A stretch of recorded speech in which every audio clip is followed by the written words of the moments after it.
Bom dia, estamos aqui direto da página do Correio do Estado com a senadora Simone Tebet pelo MDB, que vai falar essa manhã sobre assuntos polêmicos que estão sendo discutidos em Brasília. Cenário, essa questão da política velha, política nova, essa celeuma que nós estamos acompanhando, né, que está acontecendo dentro do Congresso. Como que a senhora avalia tudo isso? O desempenho do presidente? Nesse ponto eu tenho todas as críticas ao presidente. Eu acho que não é nova ou velha política, é boa ou má política. Ele mesmo foi 28 anos deputado federal e ele não é a velha política. Ele representa, pelo menos é o que a princípio a gente aparenta ser, a boa política. Ele tem boas intenções, ele é bem intencionado, então ele representa a boa política. E aquele que é mal intencionado, que quer a política do conchavo, do toma lá da cá, do fisiologismo, de cargos em troca de votos, esse é o mal político. E se for escolher entre a nova e a velha política, eu prefiro a velha política de Ulisses Guimarães, de Pedro Simão, do meu pai Rames Tebet, de Wilson Barbosa Martins. Eram pessoas que viveram a vida inteira na política. E eles não podem ser incluídos como a velha política no sentido negativo. Então acho que a gente tem que acabar com isso. Ou é boa política ou é má política. Você tem pessoas que estão há anos lá, que o povo elege e reelege, justamente porque é bom. Né? Ele é velho no sentido de estar há muito tempo, mas ele é bom. Então nós temos boa e má política. Se o presidente mudar esse discurso, ele vai conseguir a maioria que ele precisa no Congresso Nacional. Jogar todo mundo no mesmo balaio, dizer que o Congresso não está ajudando a governar, não é uma realidade. Talvez ele esteja conversando com as pessoas erradas. O centrão é uma coisa, mas ele é minoria dentro da Câmara. Nem existe centrão no Senado Federal. Não existe centrão no Senado Federal.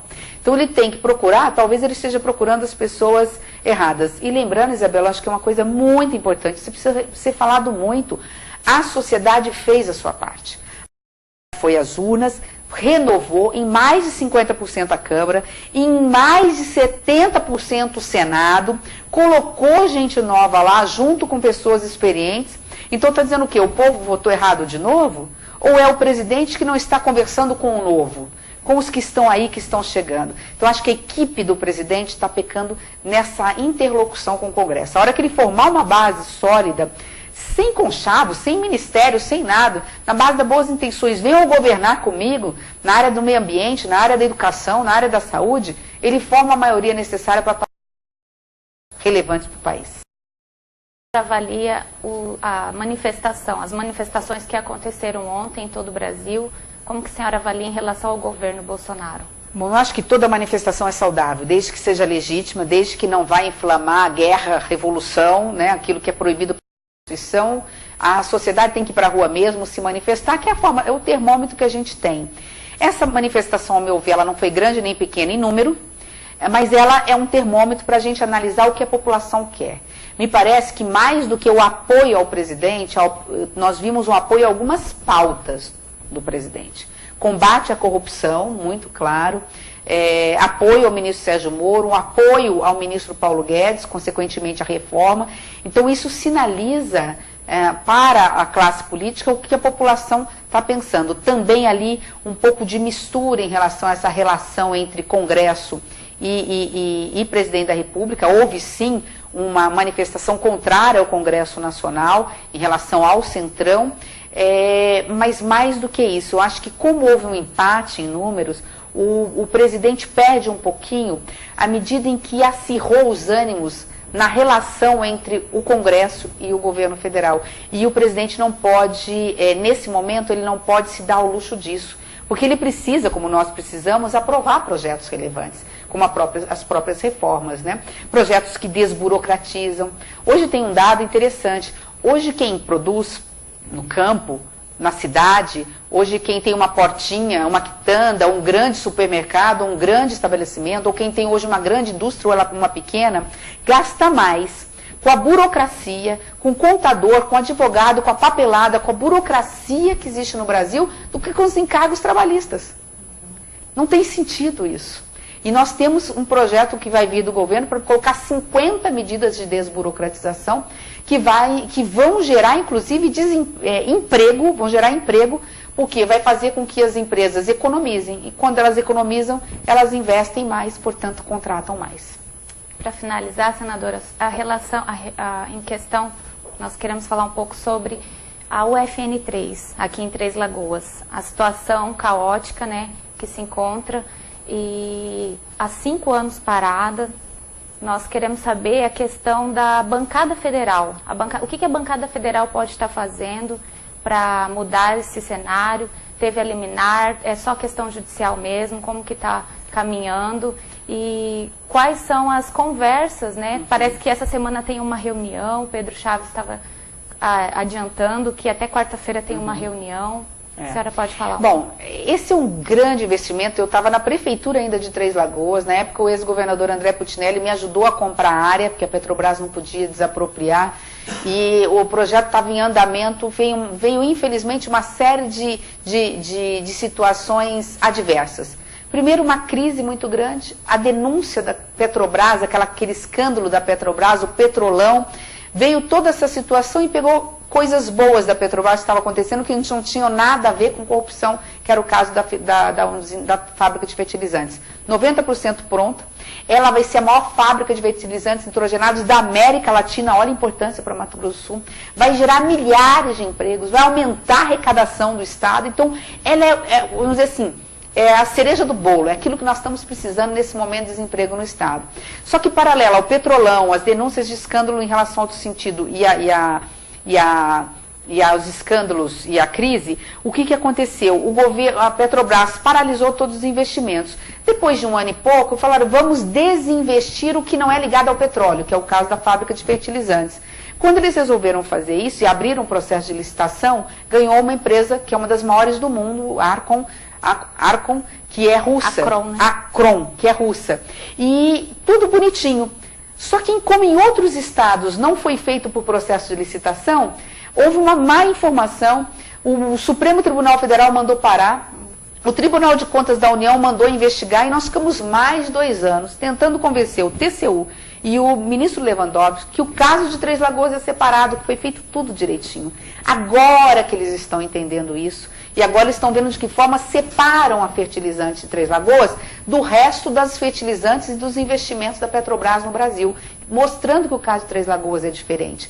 Semana que vem nós vamos prorrogar o Estado, vai prorrogar junto com a União, está indo na Petrobras para conversar, e a informação que a gente tem, porque a gente tem ido constantemente no TCU e feito gestão junto ao Supremo Tribunal, é que provavelmente até outubro nós tenhamos essa questão resolvida. Eu digo provavelmente porque não está na nossa mão, a gente não tem, mas está sendo desembaraçado esse processo. Se a gente tiver isso até outubro resolvido, a própria empresa, a partir do ano que vem, do início do ano, já pode estar gerando milhares de empregos, retomando o investimento dessa fábrica que vai gerar emprego para toda a região. Não é só para Três Lagoas e região, não. Vai gerar emprego para todo o estado de Mato Grosso do Sul. Tá certo. Muito obrigada, senadora, pela atenção. Bom dia a todos e até a próxima.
como o COAF, a Previdência, a reforma da Previdência, a reforma tributária também. Bom dia, senadora, tudo bem? Bom dia, Isabela, bom dia a todos. É um prazer muito grande poder conversar com todos os internautas, enfim, com a população de Mato Grosso do Sul através do... Que bom. Senadora, fala um pouco para nós, vamos começar pelo COAF. Essa questão fica na economia, no Moro. Na primeira comissão especial, a senhora votou em favor dele se manter com o Moro, né? E como que a senhora vai votar agora, da próxima? Eu estive com o ministro Moro e fiquei convencida que, embora no mundo inteiro o COAF fique no Ministério da Economia, nesse momento é importante para todo um projeto aí de combate à corrupção, da operação Lava Jato, que fique o COAF no Ministério da Justiça com o ministro Moro. Então, me comprometi com ele de votar, inclusive, em plenário. Mas acho que o governo está entre a cruz e a espada, porque a medida provisória ela está para cair dia 2. Se a gente mudar alguma coisa, volta para a Câmara. E o governo não sabe se lá consegue, em tempo hábil, votar. Se o governo for derrotado nessa medida provisória, ou seja, se ela caducar, o governo fica desmoralizado, porque é uma medida provisória tão simples que vai mostrar uma fraqueza do governo. A situação do governo, o próprio governo agora não vai colocar muita mão nessa cumbuca. Deixar os senadores meio à vontade, acho até que vai tentar uma situação para deixar como está e depois ver como é que conserta essa questão do COAF. Mas eu já disse, inclusive para o governo, que eu não tenho condições, eu tenho um compromisso com o ministro Sérgio Moro e eu vou votar para que o COAF vá para o Ministério da Justiça. Então, a senhora acha que tem a possibilidade de converter no Congresso? Eu acho que pode ter se o governo não fizer um lobby para deixar como está e tentar depois numa nova medida provisória, uma alterar de outra forma. Por quê? Porque a votação vai ser nominal. Vão pedir verificação, vai abrir o painel, vai ficar lá para digitar quem votou de um jeito e quem votou de outro. Vai ser apertado, mas eu acho que o COAF vai para o Ministério da Justiça. Ah, legal. E em relação a reformas, vamos falar agora da reforma da Previdência, tributária. Na Previdência, como que a senhora pretende votar, manter a sua posição? É importante lembrar que todos os presidentes que passaram fizeram uma reforma da Previdência. Fernando Henrique, Lula, Dilma, Temer tentou, mas o tempo dele era curto. E agora o presidente Bolsonaro. A questão não é aprovar ou não reformas, é de que reformas nós estamos falando. Nós sabemos que a Previdência está quebrada, nós sabemos que a reforma tem que ser profunda, mas ela não pode ser profana. Ela não pode atingir ainda mais aqueles que mais precisam. Então nós temos que acabar com privilégios, e eu voto a reforma que acaba com privilégios. A gente sabe que vai ter que mexer na parte da Previdência do serviço público, não tem o que fazer. A gente tem que proteger aquele que ganha até um salário mínimo, quem tenha benefício de prestação continuada, o trabalhador rural. Nós temos que dar um diferencial para as mulheres. Nós temos que adequar a reforma. A reforma vindo mais flexível, ela tem todo o meu apoio. Mas se ela vier do jeito que está, eu tenho dificuldade em voltar. A informação que eu tenho é que ela já vai vir alterada. Então, isso faz com que o Senado tenha condições de avançar. Eu sei da importância, vou votar a favor da reforma da Previdência, mas não dessa Previdência que aí está. Nós vamos fazer ajustes. E a senhora acha que ela vai ser aprovada? Acho que ela vai ser aprovada. Ela vai ser aprovada apesar do governo. Apesar desse embate governo-Congresso Nacional, o Congresso tem responsabilidade, sabe que precisa aprovar reformas, medidas provisórias, que o país não aguenta mais. Um número assustador, porque a gente fala de 13 milhões, mas o número é mais de 40. São 13 milhões de desempregados, 5 milhões de pessoas desalentadas que não mais procuram emprego porque não tem mais esperança, fora os 20 milhões de pessoas que estão no subemprego, não têm carteira de trabalho ou fazem bico, vivem da dádiva de outras pessoas. Então a situação do Brasil é muito rigorosa, é muito caótica, é muito preocupante, mas tem saída. Nós temos saída. E a saída não está só na reforma da Previdência. Nós temos que, paralela à reforma da Previdência, nós temos que discutir a reforma tributária. Sim. Unificar impostos, diminuir a carga tributária, pagar menos impostos, porque está comprovado, se você diminui a carga tributária, você faz com que a economia gire. Se a economia gira, o micro, pequeno comerciante empresário, ele abre mais uma porta, ele contrata mais gente, a pessoa que está contratada, que estava desempregada, ela vai no supermercado comprar a sua cesta básica, seu alimento, ela vai no comércio, e esse ciclo virtuoso faz com que a gente volte a ter o crescimento necessário. E a tributária, como que está caminhando lá no Congresso? Nós temos duas reformas tributárias. Nós temos a reforma tributária da Câmara, que é de um deputado, que, embora bem intencionado, ele envolve também algumas questões relacionadas aos estados, talvez por isso não passe. E nós temos a reforma do governo, que ainda não chegou no Congresso. O governo acha que não dá para misturar as duas reformas juntas. Então, primeiro vota a previdenciária e depois coloca a tributária. Eu acredito mais na reforma da tributária do governo. Eu não conheço uma reforma tributária que tenha sido aprovada vindo do Congresso.